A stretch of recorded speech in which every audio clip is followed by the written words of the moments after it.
Oi, gente, boa tarde, boa noite a todos, aos que estão em casa também. Nós sempre começamos as nossas atividades aqui dando alguns recados, né? A gente pede para os que estão presentes desligarem o celular ou mantendo no modo silencioso, né? Nós temos a nossa caixa de vibrações, onde a gente pode colocar o nome das pessoas que estejam passando por algum desafio, encarnados ou desencarnados, né? É importante no momento que a gente escrever lá mentalizar a pessoa, né? Porque a espiritualidade ela aproveita o nosso pensamento para poder identificar a pessoa que necessita do auxílio, né? Temos também a nossa caixa de sugestões e críticas, né? E as pessoas que quiserem, né, poder colaborar com seus apontamentos é sempre muito bem-vindo, tá bom? Bom, a gente está terminando o ano, então a partir da segunda semana de dezembro a gente vai entrar em recesso na nossa casa, né? E vamos interromper os nossos cursos, mas eles serão retomados aí em fevereiro. Mas em breve a gente vai divulgar o calendário completo, beleza? A gente sempre lê também uma psicografia recebida aqui na casa. Eu vou ler uma e peço a atenção de todos. O título é Anjo e Demônios. Anjo e Demônios? Com ponto de interrogação. Muitas mitologias, crenças, tradições e religiões ilustram as misteriosas imagens de anjos e demônios. Mas Deus teria criado seres espirituais já tão aperfeiçoados na categoria de anjos ou tão degradantes na categoria demoníaca? Há que presumir que o Pai não seria justo, nem com os puros, que não teriam mérito na posição alada, nem com os maus, pelo eterno inferno que viveriam. Então, por que a história desta humanidade sempre ostentou estes personagens tão antagônicos? Porque o homem carrega em si a dualidade do bem e do mal. Porque os seres que povoam o espaço são homens desencarnados que foram bons ou maus e continuam a existir na dimensão espiritual justaposta à nossa. Porque o homem traz consigo, no inconsciente profundo, a terrível imagem do inferno, sofrimento da consciência, ou a plácida imagem do céu, paz de espírito. Dante Alighieri, quando foi levado para as regiões do inferno e as regiões do céu, fez de sua literatura um registro sobre a sobrevivência e evolução da alma humana. Estados conscienciais, as regiões trevosas ou as regiões celestes, também estão por aqui, ao observarmos nossa crosta terrestre. O que são os vícios degradantes? Os crimes dissimulados? A violência flagrante? E o que são a família reunida, a mão estendida, as assembleias sacrossantas? É o anjo ou demônio, é o bom ou o mal, é o bem ou o mal. Mas a lei do progresso impulsiona todos os seres viventes, do átomo ao arcanjo, a caminharem para a excelsitude divina, abolindo o inferno e adentrando o reino de Deus. Essa psicografia foi recebida por uma companheira aqui da casa em novembro desse ano. Agora eu vou pedir licença para fazer uma rápida oração e pedindo para que todos, por favor, me acompanhem. Elevemos o nosso pensamento a Deus e a Jesus. Deus, nosso Pai Supremo Criador, Jesus, nosso Mestre e Guia da humanidade, eu e meus irmãos, neste momento, nos reunimos com o propósito de aprender para melhor servi-lo. Portanto, Senhor, abençoe esse nosso propósito. Nos envolva com a Tua paz, nos abrace com o Seu amor. E que assim seja. Graças a Deus. Hoje quem vai conduzir a palestra é o G. Está desligado aí? Ainda não sei. Eu subi. Alô? Agora tá. Boa noite a todos, sejam bem-vindos e que a paz de Jesus esteja conosco. E na tarde ou na noite de hoje, eu convido a todos, os que estão aqui presentes, os que estão à distância, para juntos refletirmos sobre o perdão. Todos os pontos do Evangelho, todas as lições, são de muita luz, mas esse tema, o perdão em si, sempre é considerado difícil para nós ainda perdoarmos certas coisas que sofremos. Então vamos refletir, vamos aos poucos aprendendo a perdoar. Recursos para isso, a doutrina e o Evangelho nos fornecem. Então vamos pensar alguns pontos para nossas reflexões.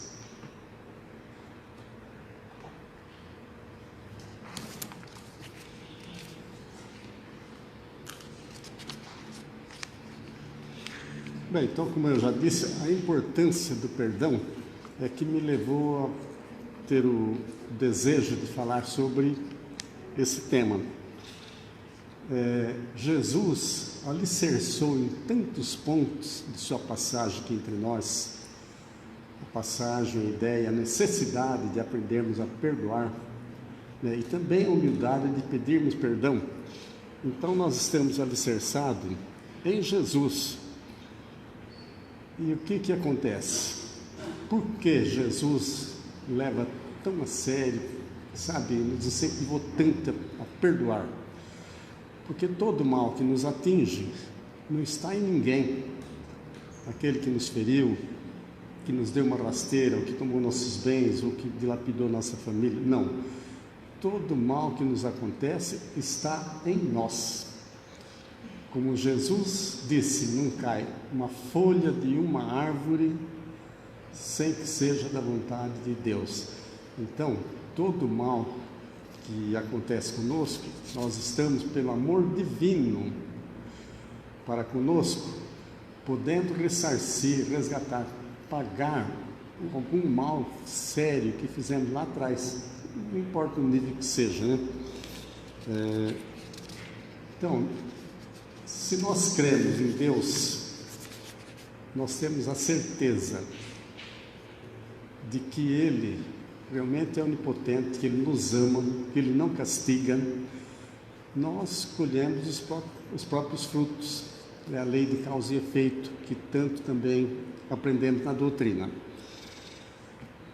Quem esteve aqui no dia 1º de novembro, foi uma terça-feira que eu fiz a palestra, eu falei sobre a árvore do amor, até eu trouxe um gráfico aqui.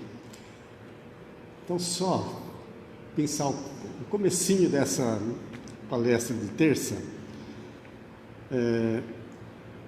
começando com Deus. Então, Deus é a origem de tudo, é a causa de todas as coisas. A primeira pergunta do Livro dos Espíritos já fala exatamente isso. Deus é a inteligência suprema, a causa primária de todas as coisas. Bom, então é um ponto. Outra coisa que nós já temos a certeza, ou pelo menos precisaríamos ter, de que Deus é amor. Então, partindo de Deus nesse gráfico da árvore, do amor que eu fiz, nós temos o amor divino, aí temos Jesus, que também sempre amou, continua amando, até os que o vilipendiaram, tiraram a vida. Então, nessa árvore começou a estender Jesus. E de Jesus parte uma série de virtudes. Aliás, todas as virtudes.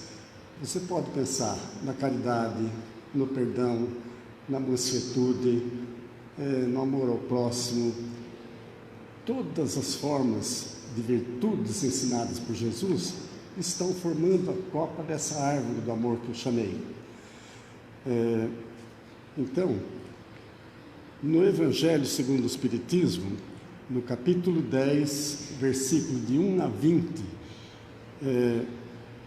Jesus coloca mais uma liçãozinha: perdoai para que Deus vos perdoe. E por que Jesus fala dessa maneira? Quem de nós não tem erros desta vida e principalmente de outras que éramos ainda mais ignorantes, mais imperfeitos, só que de outras vidas passadas nós esquecemos. Vamos lembrar alguma coisa desta e às vezes nem todo mal que fizemos. E eu só entro em uma vibração positiva para receber o perdão de Deus quando eu perdoo. Nós vamos ver mais para frente que não tem por que não perdoar. Não tem por que não perdoar. Pedro, em certa passagem, pergunta a Jesus: Mestre, quantas vezes eu devo perdoar quem me ofendeu? Seria 7 vezes? Porque naquela época tinha uma crença sobre esse número 7, né? E Jesus responde: não, Pedro, perdoarás 70 vezes 7 vezes.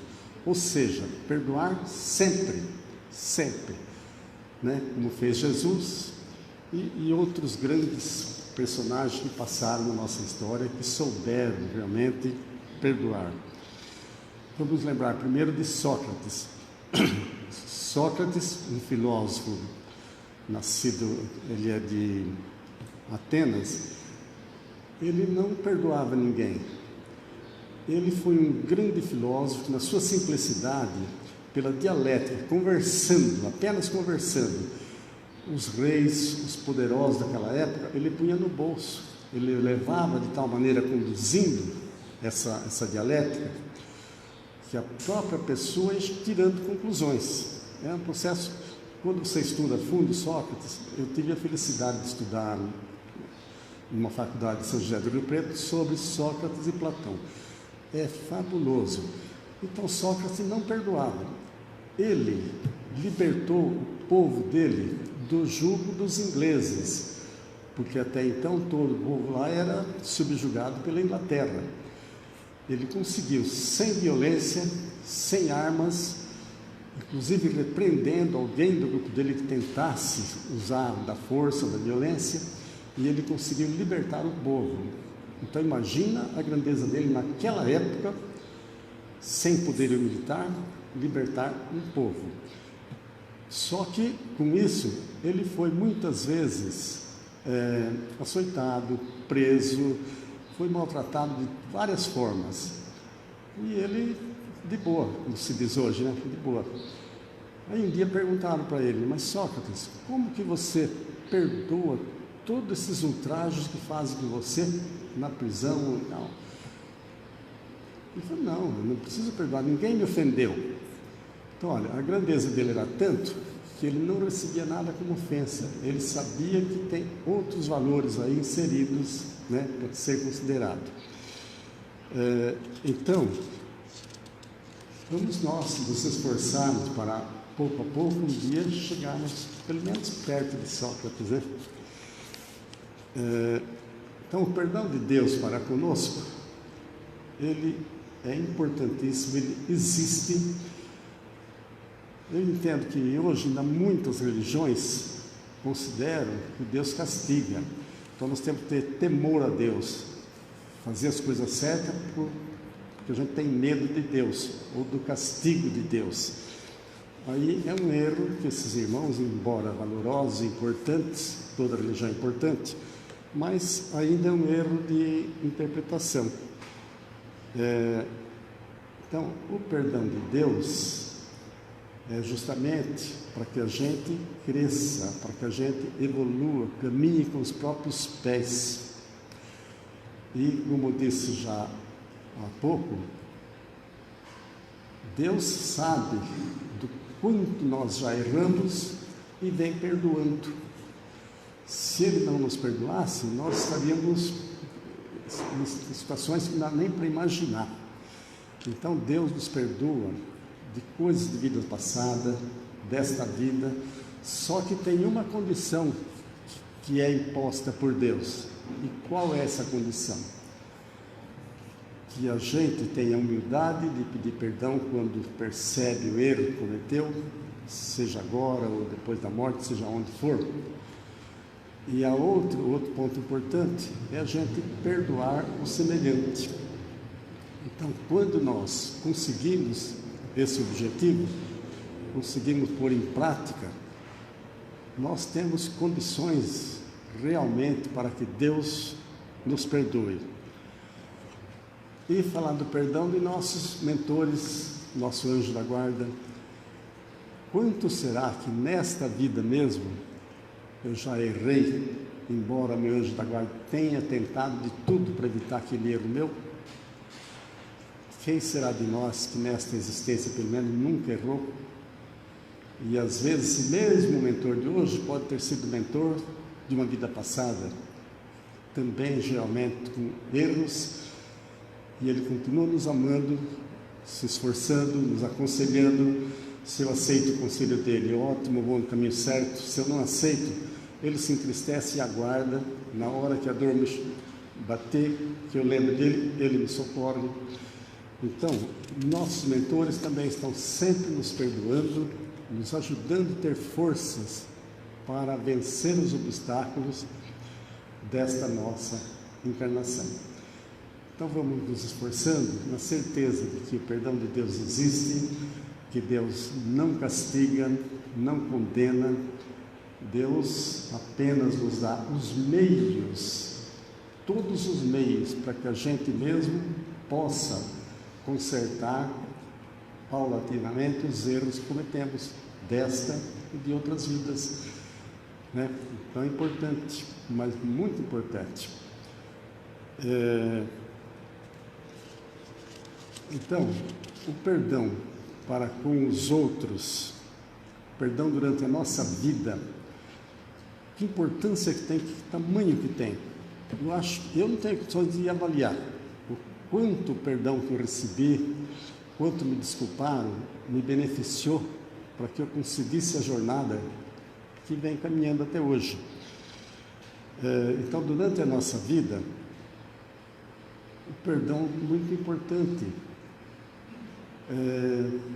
Por exemplo, na minha época de moleque, no sítio, às vezes brigando com outro moleque, o moleque caindo no rio por conta dele, depois me culpando, levando a surra, porque falaram que eu derrubei na água, quase se afogou.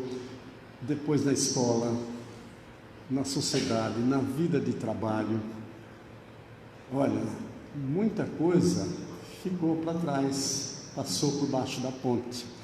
Mas, felizmente, meus superiores, meus professores, meus parentes, meus pais sempre souberam educar e souberam me perdoar. Senão, eu não estaria aqui hoje com vocês, com certeza, né? E no Evangelho segundo o Espiritismo, no capítulo 12, item 5, Jesus nos ensina a amar os inimigos. Aí que todos, ou a grande maioria, acha que é difícil. Alguns acham mesmo que é impossível amar os inimigos. Ele fala dos inimigos desencarnados, mas aqui também podemos pensar nos encarnados, que seria a mesma coisa, né? Então, qual a importância dessa fala de Jesus, nos ensinando sobre os inimigos desencarnados? E aí ele nos ensina a gente se reconciliar enquanto estamos no caminho com esses inimigos. Ou seja, qualquer desavença, qualquer situação que começa a querer complicar, a gente procurar maneira, pela prece, achar a hora certa, a maneira certa de abordar e corrigir. Há muita força na prece e na nossa vontade de realmente corrigir.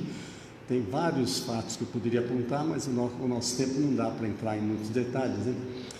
Mas a certeza de que nós somos perdoados e devemos perdoar, né? As obsessões, por exemplo. Por que tem obsessões?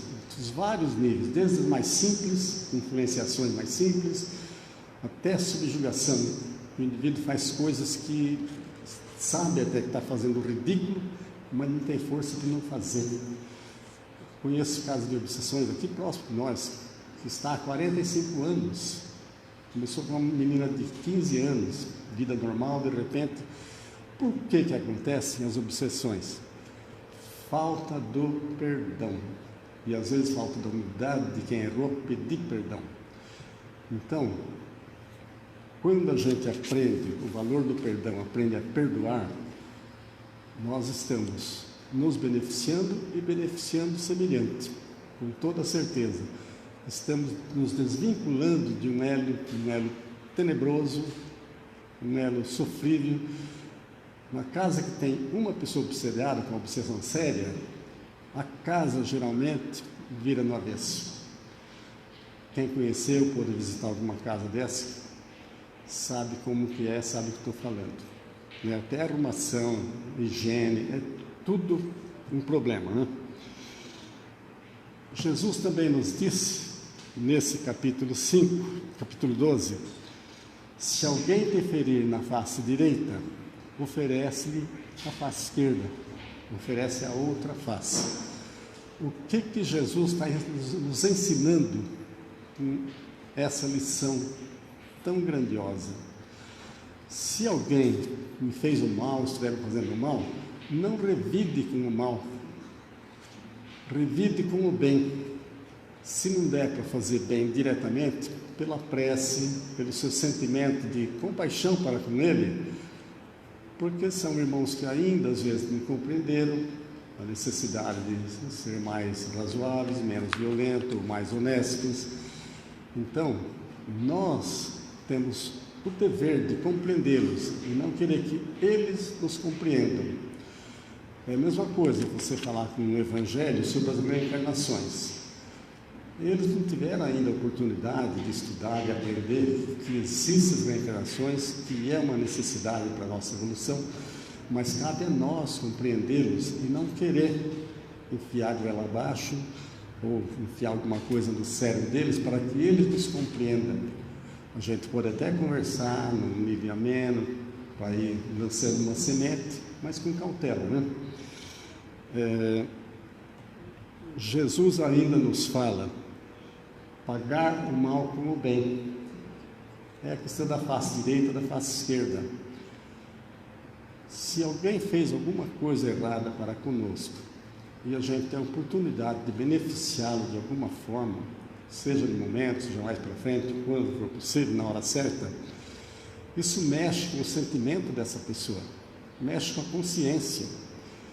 E isso tem um valor muito grande, porque a partir daí é possível começar a se trabalhar para ir se melhorando, se evangelizando, se tornando mais amável, né? Mais tolerante, né?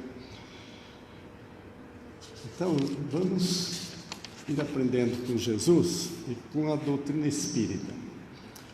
E vamos falar agora do perdão no lar, na nossa casa, na nossa família. Nós sabemos, pela luz da doutrina espírita, que o lar é a célula principal da sociedade.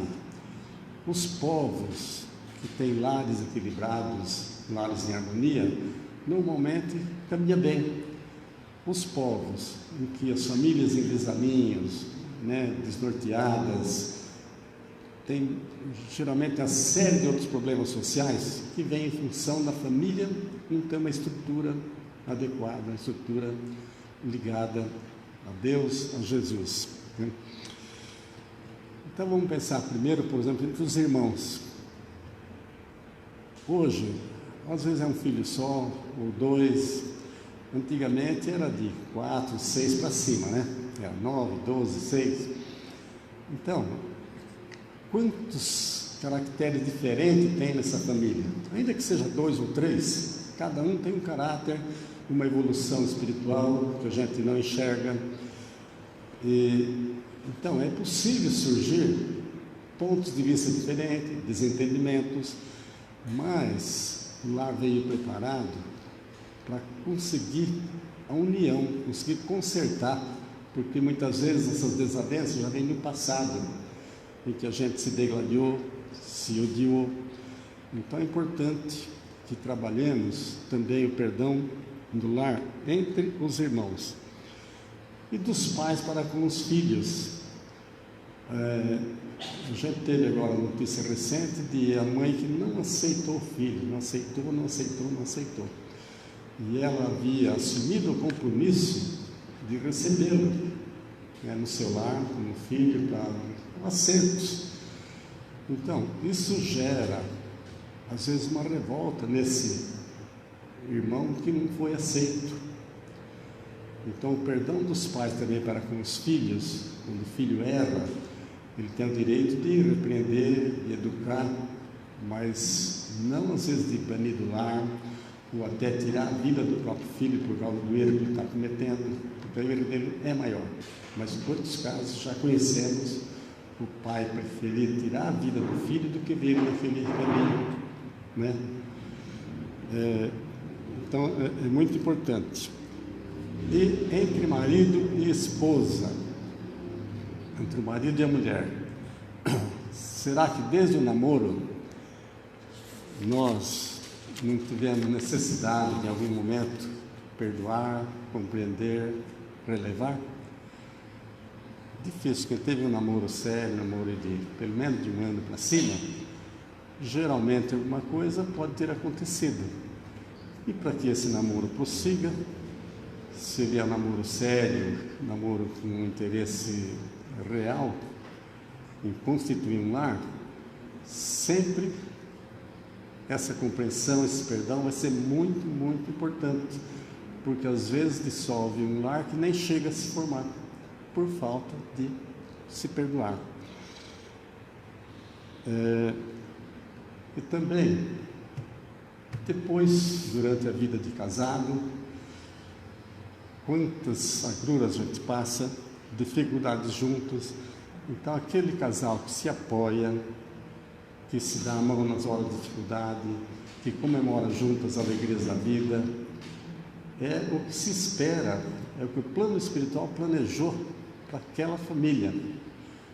Cada um reencarna na hora certa, no lugar certo, na família certa, assim desde o marido e a mulher, os filhos que vão vindo.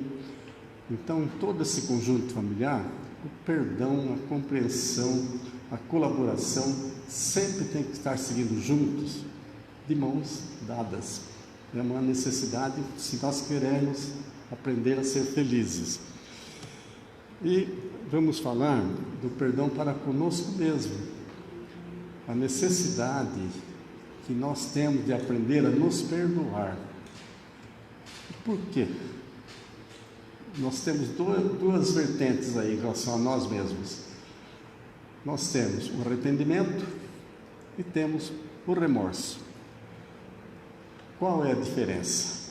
O arrependimento, quando sincero, ele é sadio, ele vai nos levar a procurar consertar, reconciliar com pessoas, a em prece pedir perdão por quem você ofendeu, que às vezes nem está mais aqui entre nós. Então, o arrependimento é muito importante, é um passo. Por que a doutrina espírita condena a eutanásia? Por que será? O que fala no Evangelho, na doutrina espírita, no Livro dos Espíritos? O último minuto de vida de uma pessoa pode ser de extrema importância para ela. Naquela hora, o arrependimento bate, ele faz um exame de consciência, ele sente que está chegando a hora. Aquele momento de arrependimento vai ajudar muito na hora que ele realmente deixar o corpo. Então, o arrependimento para conosco mesmo é importante. E qual o prejuízo do remorso? O remorso é assim: eu errei, cometi uma coisa grave contra alguém, contra uma criança, enfim, seja lá o que for, aí lá para frente me arrependo. Só que fica aquele remorso pesado, doentio, me remoendo, às vezes uma vida toda. Eu cheguei a conhecer pessoas que estão com problema com a consciência, às vezes há 20, 30 anos, o tempo passando, é contra um irmão, contra alguém. Isso é doentio. Isso não é arrependimento. isso é você estar se martirizando. Nós temos que entender que nós também estamos em evolução, somos aprendizes do Cristo e também erramos. Agora, a gente tem que fazer do erro um degrau para não errar mais. Como Jesus disse para a mulher que foi apanhada de adultério, que estava para ser apedrejada: vai e não peques mais. Tá bom, o arrependimento me leva a essa postura. O remorso não. O remorso vai me trazer até um câncer, uma enfermidade neurológica, sei lá. Muitas consequências negativas. Então, a falta de perdão é cheia de consequências negativas, que a gente não percebe, sofre as consequências por falta de aprender um pouco com o Evangelho, com Jesus, com a doutrina espírita. Vamos falar um pouquinho do perdão e a caridade. Por que o perdão e a caridade? Aqueles de nós que não perdoam alguma coisa, se eu não perdoo alguma ofensa, seja grave, por média, por leve, eu não perdoo. Eu estou sendo caridoso com o próximo? Estou amando o próximo como a mim mesmo? Não. Então, eu estou tendo a falta de caridade. E qual é o nosso aprendizado sobre o próximo? Né? Então, o perdão para com o próximo é uma grande caridade que nós temos que ir aprendendo a fazer. E é, acima de tudo, a caridade conosco mesmos, né? Porque a gente se sente mais fortalecido, se sente mais em harmonia com Jesus, com as leis divinas. É um gesto de profundo amor para com o próximo. Então, vamos pensar no perdão como uma oportunidade de ser caridoso, né? Caridade pode ser material, pode ser num silêncio, pode ser numa prece, pode ser numa palavra, num aperto de mão, num abraço, enfim, tem inúmeras formas de caridade. A mais fácil é a material, mas ela também é importante e necessária, né?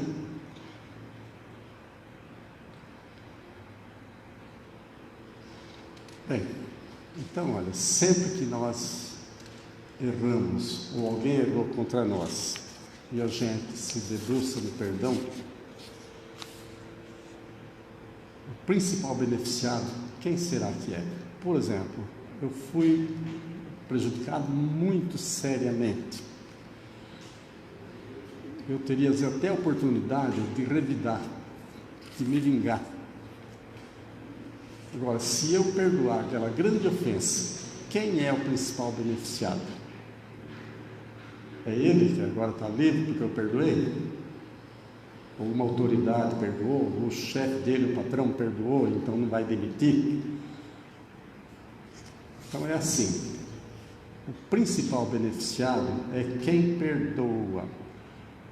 Porque você está tendo um gesto de caridade, você fica com a sua consciência leve, tranquila, né? Aquele que errou, eu não vou prejudicá-lo, se eu desencarnar não vou ser o obsessor dele, mas ele terá que, perante Deus, prestar conta daquele erro que ele cometeu contra mim ou contra alguém. Ele vai ter que ressarcir a lei de causa e efeito, né? Que tanta gente estuda, né? A semeadura é livre, a colheita é obrigatória. Então, aquele que me prejudicou alguém, ele vai colher lá na frente. Não preciso eu querer tirar de esforra, querer fazer justiça com as próprias mãos. Então, olha, para ir caminhando para o encerramento, quando a gente leva a sério o que a gente aprende na doutrina, no Evangelho de Jesus, vai ficando mais fácil de perdoar. Vai ficando mesmo impossível não perdoar. Se eu tenho certeza de que Deus é amor, de que Deus nos perdoa, nos dá oportunidade de crescimento através do nosso próprio esforço. Se eu tenho a certeza de que todo mal que eu recebo é apenas um efeito, não é culpa do fulano, do cicrano, da tempestade, é coisa minha, está em mim. erro do meu passado, próximo ou distante. Então, se o erro é meu, eu estou sofrendo consequências de uma agressão, de um assalto, de seja lá o que for, mas não é aquele irmão que é o culpado, fui eu o culpado. Ou através dele ou de outras mãos, de um acidente, eu passaria por aquela provação, por aquela dificuldade, porque eu preciso passar por aquilo. Geralmente, antes de reencarnar, eu pedi para passar por aquilo. Aí agora eu quero me vingar. Então, eu não tenho por que não perdoar. No Evangelho segundo o Espiritismo, tem no capítulo 17, no item 3, é sobre o homem de bem. São, se não me engano, 14 itens, né, Celso? Acho que é 14, sobre o homem de bem. E muito importante, a gente está lendo de vez em quando esse capítulo, que dá até para a gente se fazendo uma autoavaliação. Mas ele começa, só o comecinho, começa assim: o homem de bem não tem desejo de vingança, não tem ódio nem rancor, se considera, julga a sua própria consciência para ver se não cometeu erro contra alguém, se ninguém tem o que se achar contra ele, e vai por aí. Se ele é uma autoridade, tem subalternos, ele usar com benevolência, com compreensão. Se ele é subordinado, que ele cumpra fielmente sua função como subordinado. São todos muito ricos para a gente estar em aprendizado, estar levando em frente. Então, olha, enfim, para a gente encerrar, os 3 pontos que a gente tem que focar: a perfeição divina em toda a sua sabedoria, seu amor, sua justiça sábia e perfeita. Se eu sofro agora, vamos lembrar da folha da árvore, não cai uma folha de uma árvore sem que seja da vontade de Deus. Então eu sofro porque Ele sabe que eu preciso, eu estou colhendo o que eu plantei, e eu preciso de oportunidade de crescimento, de aprender a me amar, a perdoar a mim mesmo. Então, esses pontos são sublimes. Só para concluir, tendo a certeza de que todo mal que me atinge fui eu que plantei, não tem motivo para me querer me vingar ou não perdoar de jeito nenhum. Eu tenho que sempre lembrar: bom, aconteceu, espera lá, o problema é comigo, eu tenho que me melhorar. E não ficar com raiva, ficar vibrando, ficar às vezes falando mal da pessoa. Nada disso. Precisamos ir mudando essa compreensão. Então aprendamos a perdoar com os ensinos de Jesus, com toda oportunidade que a vida nos dá. E eu queria agora pedir permissão para terminar com uma mensagenzinha da Meimei. Não é sobre o perdão, mas ela é muito doce. Quem conhece as obras da Meimei sabe quanto ela é importante e agradável, né? Essa mensagem dela intitula-se Toque de Amor. Deixa que a fé em Deus te ilumine a visão, para reconheças no lugar de servir. Indubitavelmente perceberás a série de desafios que te rodeiam, o lar talvez difícil, entes amados na desvinculação violenta, incompreensões à amostra, ocorrências que se vestem de lágrimas. Entretanto, não te convertas em tuba de aflição. Tumulto adia em nós a conexão necessária com a providência divina. Ama e auxilia, sem alterar-te. A rosa acabará florescendo no espinheiral. As estrelas surgirão varando as trevas. Deus está agindo na construção da felicidade. Onde a provação apareça, não te lamentes, nem reclames. Dá o teu toque de amor e Deus fará o resto. Então nós sabemos que a reclamação, a lamentação também é muito destrutiva. Então que a gente se esforce por estar sugerindo a Meimei e consiga em paz e resolver os problemas. Uma boa noite a todos, muita paz, que Jesus nos dê força para aprendermos a perdoar realmente.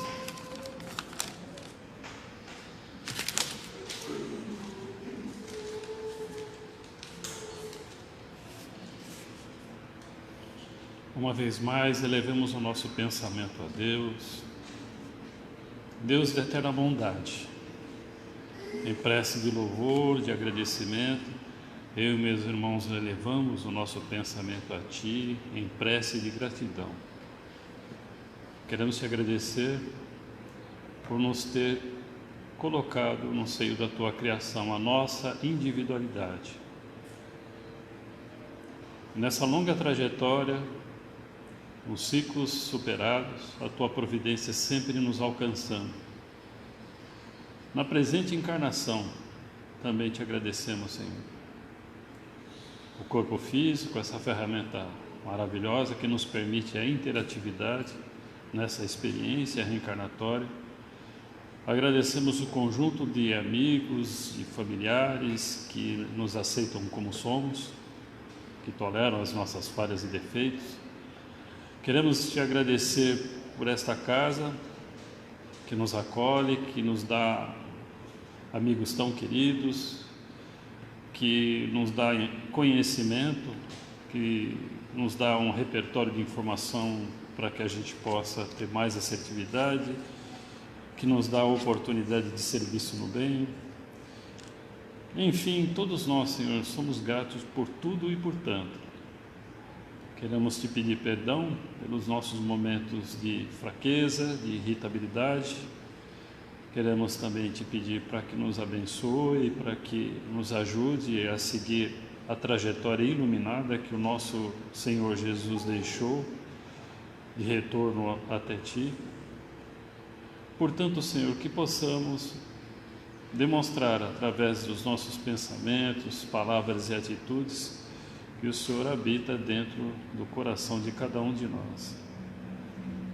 E que assim seja. Graças a Deus.